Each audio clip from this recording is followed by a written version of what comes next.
Hello everyone, welcome to day 23 of plan with me 2025 series. कल आपने जो goal setting की थी अपनी हॉबीज को लेकर के, आज हम उसी से आगे बढ़ते हुए माइंड मैप प्रिपेयर करेंगे उस गोल को अचीव करने के लिए। लेकिन ये जो प्रोसेस होगा हमारा माइंड मैप बनाने का, ये थोड़ा सा डिफरेंट होगा उन माइंड मैप से जो आपने पहले बनाए थे। ऐसा इसलिए है क्योंकि वंस अगेन मैं आपको यहाँ पे बताना चाहती हूँ कि हॉबीज का मतलब होता है वो एक्टिविटीज जो हम अपने आपको खुशी देने के लिए तो करते हैं, लेकिन तब करते हैं जब हमारे पास खाली टाइम है, उसमें से नहीं जो टाइम हमने अपने प्रायोरिटी एरियाज को देना है। तो अभी बिफोर वी स्टार्ट, एक बार जो भी आपने अभी तक अपनी प्लानिंग की है, चाहे वो करियर को लेकर के हो, चाहे वो आपके रिलेशनशिप्स को या हेल्थ को या मेंटल हेल्थ को लेकर के हो, वो सारे के सारे प्लान्स एक बार लुक थ्रू कर लीजिए। एक बार उसको सरसरी निगाह से देख लीजिए कि आपने क्या लिखा है वहां पे। और उसके बाद थोड़ा अपने माइंड में कैलकुलेट करके देखिए कि आपके पास कितना वक्त बचता है। एक बार जब आपको ये रियलाइज हो जाए कि मेरे पास फॉर एग्जाम्पल वीकली आपको लगता है कि उन सारी एक्टिविटीज के बाद आपके पास शायद पूरे हफ्ते में 5 घंटे का समय बचेगा, तो आपको हॉबीज के लिए वो 5 घंटे का समय नहीं, लेकिन आपको अपनी हॉबीज के लिए उसमें से मैक्सिमम 50% का ही टाइम रखना है। ऐसा मैं क्यों बोल रही हूँ, ये आपको तब समझ में आएगा जब आप आगे आने वाले जो 2 और टॉपिक्स बचे हैं, जिसमें कि हम फाइनेंस प्लानिंग और हैबिट प्लानिंग डिस्कस करेंगे, तब आपको समझ में आएगा कि मैं सिर्फ 50% टाइम यूटिलाइजेशन के लिए ही क्यों बोल रही हूँ।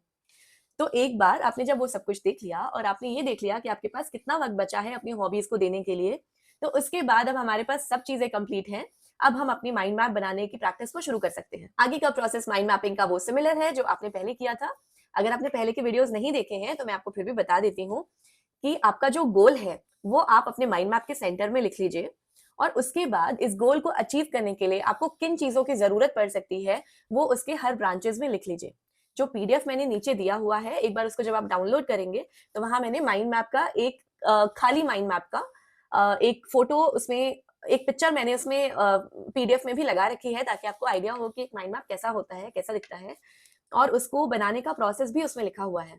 तो मुझे लगता है आपको कोई परेशानी नहीं होगी। अगर आप चाहें तो पिछले वीडियोस में जहाँ पे करियर की माइंड मैपिंग है, रिलेशनशिप की, हेल्थ की माइंड मैपिंग है, स्पेशली हेल्थ की माइंड मैपिंग में मैंने बहुत अच्छे से एक्सप्लेन किया था कि माइंड मैप कैसे बनाना है। और यहाँ भी मैं आपको एक एग्जाम्पल देकर के सेम चीज समझाने की कोशिश करूंगी। मान लीजिए कि आपने जो अपना गोल सेट किया है वो है ट्रैवलिंग का, कि आपको 2 नेशनल डेस्टिनेशंस और एक इंटरनेशनल डेस्टिनेशन को ट्रैवल करना है 2025 में।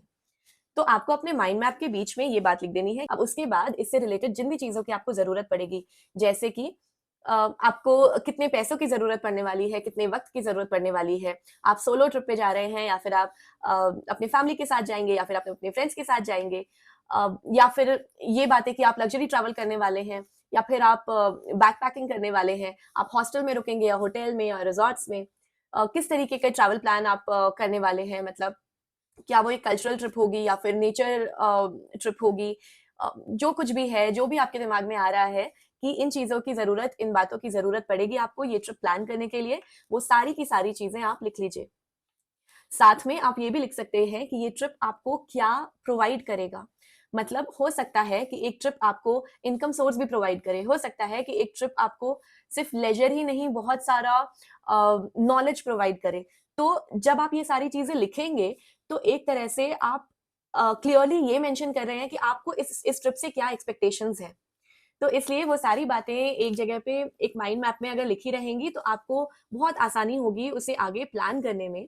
जैसे फॉर एग्जाम्पल, आप अगर एक ट्रिप प्लान कर रहे हैं और आप चाहते हैं कि आप ट्रैवल रिलेटेड कोई बिजनेस स्टार्ट करना चाहते हैं in future, may be not in 2025, तो भी एटलीस्ट आपका एक होमवर्क हो जाएगा, क्योंकि जब आप प्लान करेंगे, जब आप उस ट्रिप पे जाएंगे तो आपके पास ऑलरेडी दिमाग में ये चल रहा होगा कि मैं इससे रिलेटेड एक बिजनेस कल को शुरू करने वाली हूँ, तो उसमें मुझे किन चीजों की जरूरत पड़ सकती है या मुझे किन बातों पे ध्यान देने की जरूरत पड़ सकती है। तो आप अकॉर्डिंगली अपने आप को उस चीज के लिए प्रिपेयर करके रखेंगे। ये था जो माइंड मैप आपने बनाया, और कल इस माइंड मैप की बहुत ज्यादा जरूरत होगी अपने एक्शन प्लान को डिसाइड करने के लिए, जिससे आप ये गोल अचीव कर पाए। तो फिर ठीक है, कल फिर मिलती हूँ मैं आपसे एक्शन प्लान को डिसाइड करने के लिए, जो आपको हेल्प करेंगे ये गोल अचीव करने के लिए। तब तक के लिए बाय बाय।